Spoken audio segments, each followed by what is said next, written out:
Did you know that your spending habits are influenced by more than just your financial situation? In the Guilt-Free Spending series, we will delve into what influences our spending, exploring both what to avoid and what to focus on to feel good spending money. So today, let's talk about the fascinating world of buyer psychology and discover what really drives our spending decision.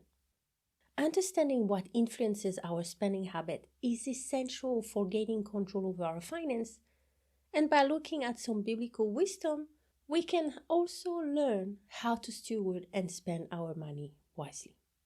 So join me as we uncover the secret behind our spending habit today. Hi, I'm Reina, Christian money mindset and fun money habit coach, and welcome to the Fun Money Habit podcast. You will not be able to steward money wisely, earn without fear, and go to the next level financially if you believe that money is evil and being wealthy is bad. Let's talk about money from a biblical perspective and learn what the Bible says about it so you can reach your personal finance goal while keeping your heart on Jesus. If you are a Christian female entrepreneur who wants to seek God's first, earn more without fear, live debt-free, build up your savings, and make an impact, you are in the right place. It's time to uncover the limiting belief and the self-sabotaging habit that are keeping you stuck financially and let God heal your relationship with money. So grab your Bible, a pen and paper, and let's do this. Have you ever wondered why you sometimes find yourself impulsively splurging on things you don't really need? Or why, despite your best efforts, your spending habits never seems to align with your financial goals? In this episode, I would like to share what I've learned from my own experience, self-study, and client work. Through the series, I want to share the different type of spending habits and give you some practical steps to change them if they are not serving you. Here is a list of the spending habits I will cover in the Guilt-Free Spending series. People-pleasing spending, future problem spending, identity spending, emotional spending, and value-based spending. While these spending habits may share some similarities, they each have distinct characteristics. So I cannot wait to talk about them individually so you can learn more and see which one you may have a tendency to do more than another.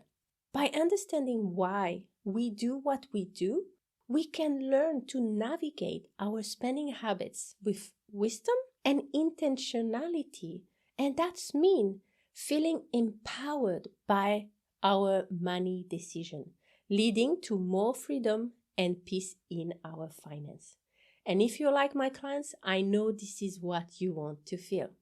Our financial behaviors is influenced by a complex interplay of factors, including our emotion, our beliefs, and external influences as well. Now, thanks to neuroplasticity, our brain has this amazing ability to form new habits. So the key is once we identify the thought behind our spending and the reward loop, we can start the process of creating new pathway in our brain that will help us become better steward and be more intentional in our finance. Neuroplasticity, by the way, refers to the brain ability to reorganize and form new neural connection throughout our life. While it allows for changes in behavior and learning, it's important to note that creating new pathways in our brain requires consistent effort and repetition, and this process is complex and may not always be easy or automatic. So, the reason my clients get results faster is because we work on both the mindset and their spending habit to help them change how they perceive money and how they use it too. That's the most amazing combo for a beautiful transformation. And when you add biblical principle, God will be the one renewing your mind. You will be able to transform your relationship with money and serve Him with all that He has entrusted you. So today, let's look at what influence our spending habits. The common and key influence are psychological, social, and environmental. So let's look at some example. First one is emotional trigger. Your emotion plays a big part in your spending. We often think that we spend logically, but that is not the truth most of the time, because we spend according to how we feel in the moment or about a product or a service and what we believe it will make us feel having it. So emotional trigger such as joys, happiness, fear, or stress can influence our spending decision. You can see during COVID, many people were buying so much more food or toilet paper that they needed and ignored the needs of others because of fear. Some have gone to an extreme. I know for some of my clients, stress can cause impulse buying as a coping mechanism to reduce that stress in a very short moment. Hence why people think of shopping as retail therapy. But then when they do that, they often feel guilty afterward, and this is when we have the buyer's remorse, right? So another influencer is cognitive bias. These are mental shortcuts or patterns of thinking that can lead you to irrational decisions. So cognitive bias is like a systematic error in the way you're thinking that occur when you're processing or interpreting information around you. Two that you may know about are confirmation bias and anchoring bias. So let me define those two and give you some example. Confirmation bias is when you only look for or process information that support what you already believe while ignoring anything that goes against it.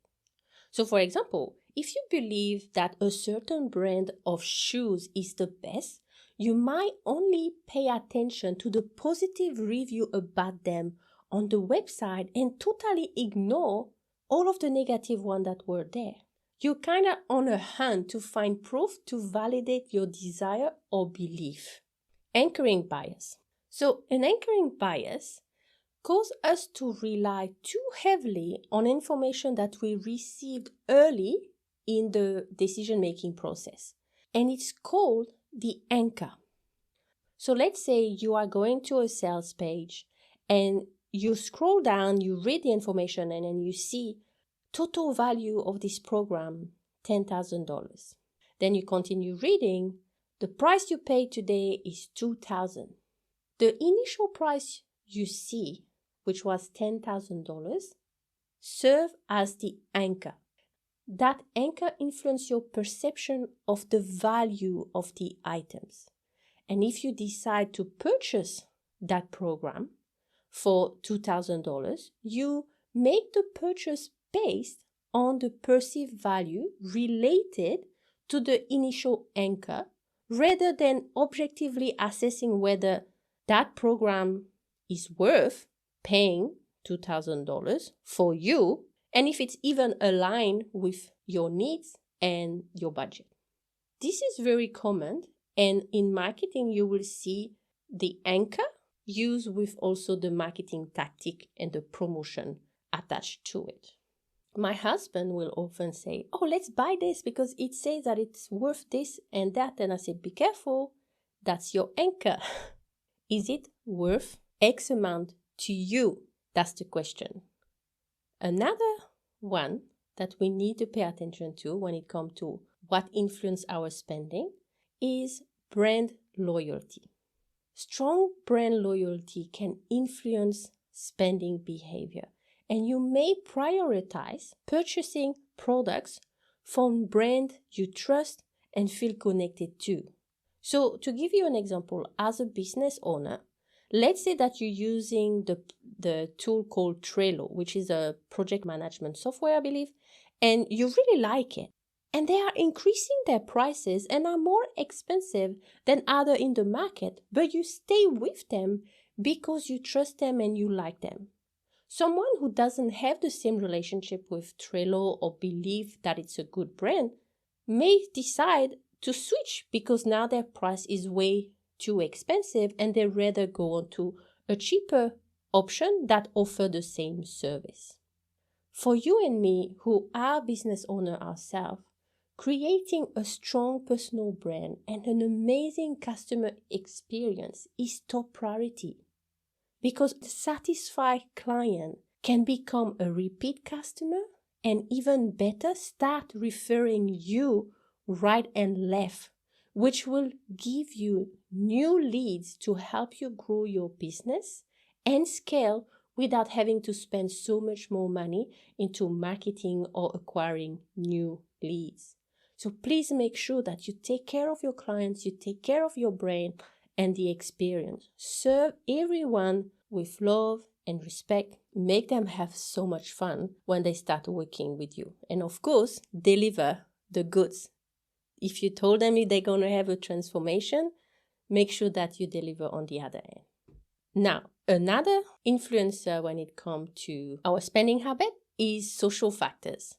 Our spending habits are often influenced by social factors such as peer pressure, social norms, or your cultural influences. For example, you may be more inclined to buy certain product or brand because they are popular among the people and the circle you're with, or because they reflect your cultural identity. Peer pressure can make them do things that they actually don't want to do because they are too scared to stand up for themselves and say no. As a business owner, the social factor will be social proof, which is super important.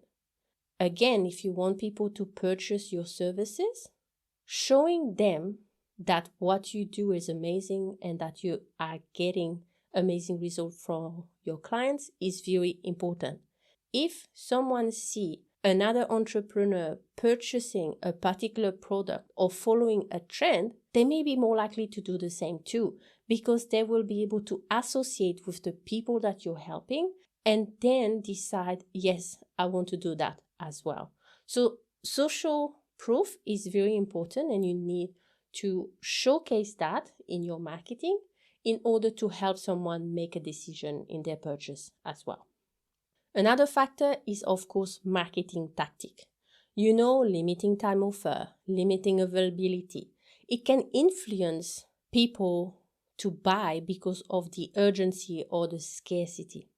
We all fall for those marketing tactics, and we also use them when it comes to promoting our product. Now, please, do that with integrity. What I mean is that if you only have 2 spots left in your coaching program, you only have 2 spots left. But if you have more, but there's only 2 spots left to create that scarcity, and then when you get the 2 clients, you sell again and you say, I have 2 spots left, that's a lie. And that's not doing business in integrity as a Christian. So while we can't use marketing tactics to help us sell a product because humans like to have a good deal, we still need to pay attention to the way we're marketing and make sure that the tactic that we will be using are still in integrity with our values and what God will want us to do. So pay attention to that the next time you do a promotion. Again, there's nothing wrong creating a discount. There's nothing wrong saying that this product is only valid until that time to get that price, because it's true. It's part of your promotion sequence. And after that time, you go back to the normal price. You have decided that you will have a campaign where you're going to sell your product at a discounted price, and it was only for a week. There's nothing wrong with that. My husband will never buy a product that is full price. I rarely see him do that. He will always buy something that is on special. You may have clients on the other side that only waiting that there is a special, because this is for them the trigger that will make them purchase. Even though they love what you're doing, they may need just that little push to get, yeah, I'm doing it. Everybody has a different way to spend money, a different personality when it comes to our spending, all right? Different personality, different bias. And it's good for you to know as a spender yourself what makes you tick, and as the seller, what could help your clients buy from you as well. The last one I want to talk about is the environmental cue. Our surrounding can influence your spending. Think of it, the last time you went to Target or the Starbucks. You only wanted to buy one thing, but then you came out of the store with so much more.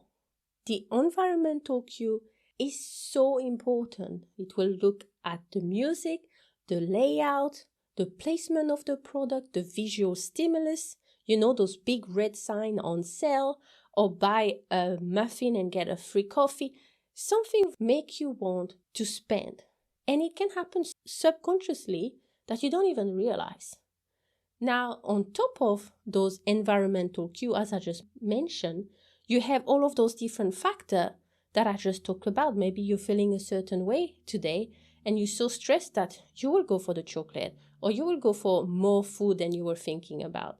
If there's amazing marketing promotion, buy two, get one free, you may fall for that as well, even though you don't need it, but because your brain sees it as a bargain, a good deal, then you can't think logically, you're just emotionally driven to spend on that items. And this is how we easily overspend. For me, the worst is if I go to the supermarket and I'm having a bad day. When I wait at the counter for the lady to scan my stuff, if I see some M&Ms and it happened to be on a discounted price today, it may end up in my trolley as well. So I know that I can be influenced by those things also. Now, if it happens just once or twice, that's no big deal. But if it happens all the time and it's causing you not to reach your goals, this is when we gotta chat, because we need to look at what is causing you to not being able to control your urge to spend money and your impulses as well. So if you're someone that end up buying some stuff at the supermarket that you haven't planned to buy at the last minute at the counter, send me a DM and let me know what do you tend to buy. For me, it's M&Ms, but for you, what will that be? So here you have it. You had all the different factors that will influence your spending. By understanding them, you can become more aware of your spending behavior, why you spend, and then make informed decisions to better manage your finance. So to recap, those factors were, again, emotional trigger, connective bias, brand loyalty, social factor, marketing tactic, and environmental cue. I know that so many of you inspired to become better steward of the resources entrusted to you by God. But the truth is, earning a great income means very little if you are overspending on unnecessary expenses and can't stop your impulse buying behavior. Proverbs 21:20 remind us, precious treasures and oil are in a wise man's dwelling, but a foolish man devours it. By embracing biblical principle of stewardship and contentment, we can resist the impulse of indulging in frivolous spending and instead cultivate a lifestyle of wise financial management and having fun reaching your goals when you're doing it with fun money habit as well. Learning to spend wisely not only helps you become a better steward, but also empowers you to make decisions that aligns with your values and your priorities. So after hearing all that I share with you today, how do you currently approach your spending decision? Are there any specific trigger or influence that you know are impacting your financial choices? Remember, you are on a journey, but it all starts by making a decision that you need to do something different today. Not tomorrow, today. Because often we say, oh, we will start tomorrow. But how often do we actually start tomorrow? It happened a week later, a month later, a year later? That's too late. Decide today to make some changes. So I'm looking forward to talking to you about the different type of spending habit in this series so you can understand the reason behind your spending and learn some actionable step and strategy to navigate your spending with wisdom and intentionality. And before I go, last question. How might you align your spending habits with biblical principle of stewardship and contentment? Thank you so much for listening. You take care. Bye. If you enjoyed this episode, please let me know by leaving a review, and don't forget to share the podcast so others can find it too. If you're ready to steward your money wisely and shift your money mindset, jump on a free call so you can get some clarity on what you should be doing next to reach your money goal, become financially confident, and honor God. I cannot wait to talk to you. It's time to create fun money habits. Let go of your money blocks and let God heal your relationship with money. But remember, true wealth is found in Christ alone. Have a blessed day.